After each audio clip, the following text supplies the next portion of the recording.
Hi, I'm Jesse Jacobs. I'm here today at Samovar Tea Lounge in San Francisco with my friends Gary Vaynerchuk and Kevin Rose and a great studio audience. And we're here to taste tea and wine for the first time ever, live.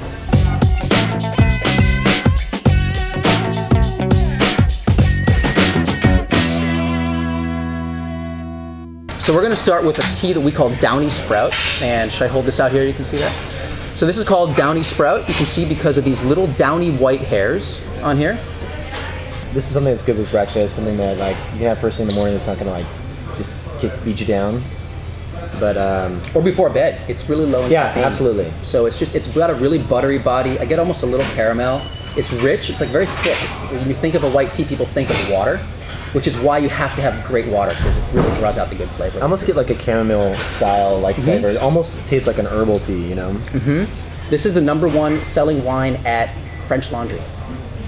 So there's 300 cases a year produced, and he does a cab as well, which we'll get to. And it's just a super cool guy, and here we are to taste it. So I've had a cold for the last 2 days, so I'm gonna be horrible at this. I got tropical fruit, like really rich creaminess, thick.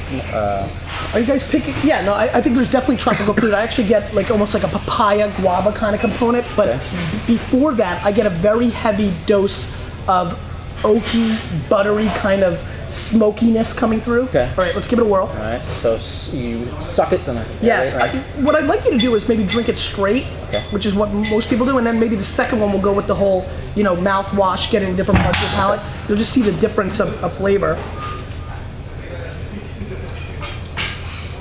So straight, nice, good. And now,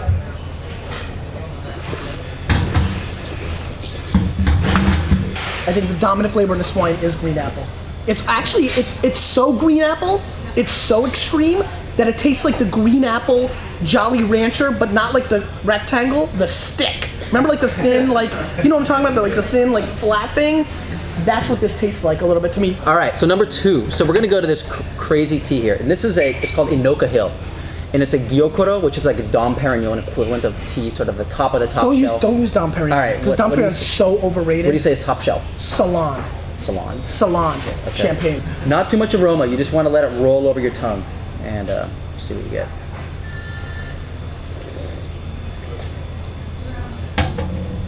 It's great.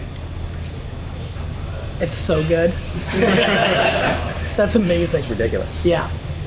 You get goosebumps. Super rich. It sticks in your mouth. It's really a sticky tea, like a sweet rice almost. So that was a very special one. We'll brew this one and get the next wine rolling. So this is a version of that for the neophyte. It's one of our most popular green teas. It is a genmai, which is a toasted brown rice. You can definitely eat that. It's like popcorn. Delicious. Sencha, which is steamed green tea. I'm gonna start a huge trend that we just eat tea. We don't we just eat it. We're actually going to do a line of tea seasonings. So Are you? Tea sugars and tea salts. I like that. Yeah, so stay tuned for that. So again, my chas, you see it in every Japanese restaurant. You can't brew it wrong. There's plenty of low-grade stuff out there that just gets by. We took the highest grade we could find that added matcha to give more caffeine and more antioxidants. That was good. I like that a lot. Yeah, it's clean, right? It's Super clean. all right. So next up, oolong. Oolong is known as the connoisseur's tea, and That's what people I'm who talking about. get into tea just go crazy for oolong. When you talk about complexity, What just happened here? oolong, No, but you see what you did? rinse. So you You got to rinse. open it up. Cold or warm? Hot, boiling. Hot. First pour oolong, rinse, hot, rinse. 2 teas, oolong and pu'er. Those are the only 2 you rinse. Aroma.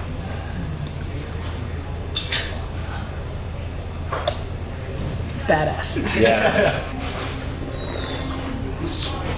This is good. So tell Gary about how Taiwan's turning into that kind of like Napa Valley. Taiwan's turning into the Napa Valley. There we so, I see. But like how you can take tours and stuff. Yeah, so it's pretty amazing. A lot of the farms. So Taiwan is tea grows in the really rugged conditions. Not too hot in terms of desert-like, and not too cold in terms of freezing, but everything in between. And this is so fruity on the nose. It's woody as well, though, right? It's a little toasty. This is a medium roasted oolong.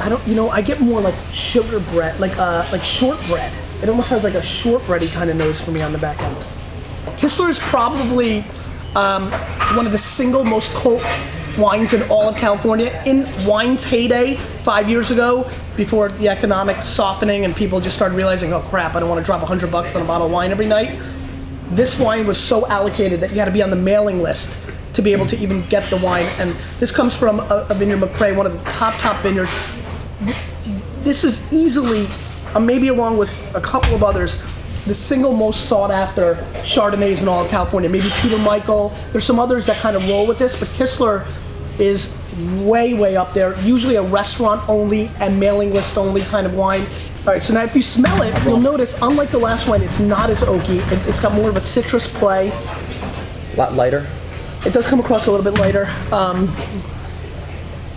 It's got a little stinkiness. I was gonna say it's a little musky. It's a little stinkified. It's kind of like, you know, if you've ever been to like a guy's dorm room that's played basketball every day and never washes his clothes. You know, like that kind of. A premium dorm room. It does, yeah, exactly. All right. Nice. Do you like this or do you like the last one? I like this much better. You do? How about you? That one's super pretty. That one felt like a deep cello, and this is more like a violin. Just a higher frequency I get. Yeah, no, I can understand really the analogy. thick. Maybe that's the oakiness you talked about. Yeah. So this is called a Phoenix style oolong. There are many varieties of the Phoenix oolong. What does the Phoenix represent? What did you say? I don't know. It's just called Phoenix. It's been around? From the Song Dynasty era in China, from Guangdong province, and a very premium tea of the royalty. And tea is like a tree So actually. King's tea, royalty. So we're here to taste some royalty style tea. LeBron should be drinking this. Yeah. This we got from a farmer in Taiwan called Hong Yu or Hong Yue. I don't know if anyone knows how to pronounce it. And the crazy thing with tea is that there's so much misinterpretation from translations, and there's a lot of misinformation out there. And people get on a pedestal and say, this absolutely has more caffeine, this is more fresh. I try not even to go there because every 6 months a new study comes out or whatever, and your argument is disproven. So what's controversial about this tea is it a black tea or is it an oolong tea? I don't want to do it. Amazing color though, like really Great just color. this like caramel. You know what this looks like? Yeah. If you're a wine fan watching, you know the Graviner, the Trentino, Northern Italian white wines that go orange, same exact coloring. It's a Dayquil. All right, so this is called pu'er. It's the only kind of tea that you intentionally age over time. And these have vintages. Vintages. So Yeah, this so is I bought some 75 Puer because that was the year I was born. that could be cool. I'm serious. Yeah. From where? I'm serious. From a website. I had no idea what it was. It was like 870. It was expensive. How was it? I don't know. I just put it in like the safe thing that the guy like had at the Breathable and store. all that, yeah. Yeah. Breathable now? Yeah. Okay, Yeah. good. So here's a random question for you, Greg. Yeah. So you're a big guy in the social media world. You Right. published your book and all this stuff. And Yeah. You've been ridiculously all over the place, speaking and stuff. What's the one question you haven't been asked that you'd like to be asked? About You know. your deal, your thing. I don't know. I think that like, I'm very on this kick. My entire kick right now is, I don't think we've really wrapped our head around how early all this stuff is. Like even think about what we're doing right now. Like there's people watching this. Like to replicate this a decade ago would have cost like $1 quadrillion, right? Like there would be like vans out there with like satellites the size of like this whole restaurant. Scratch your own itch. I think that is by far the best way to build a good business. Know what you want. And Kev, you kind of did that with Dig, right? Well, like you were curious what was being submitted, right? I think the biggest Is that true? thing, Am I wrong yeah, on that? you're right. You're I mean, I think absolutely that's like, you may have like one of the great case studies of that. Like, I believe in that so much. Like, there's a lot of things I'm thinking about right now that are scratching my own itch.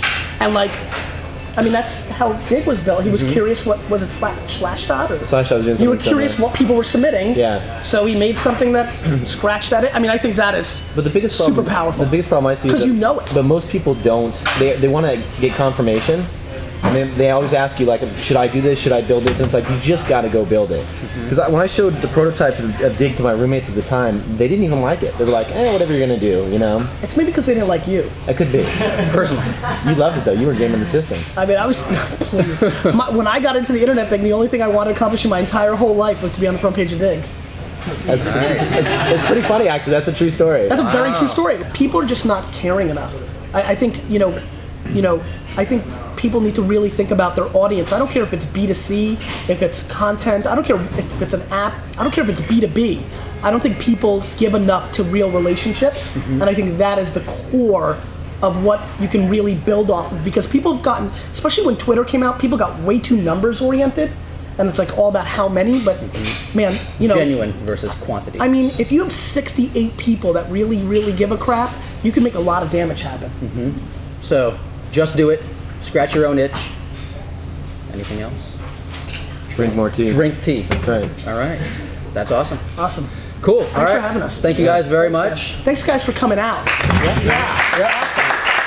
We'll be doing more live food and tea, chocolate and tea, all different things. People have ideas. Sake. Feel free. We'll be doing sake and tea. Nice. We're doing a chocolate and tea tasting coming up, and you can find out more on samovarlife.com. Sweet. Thank you. Awesome.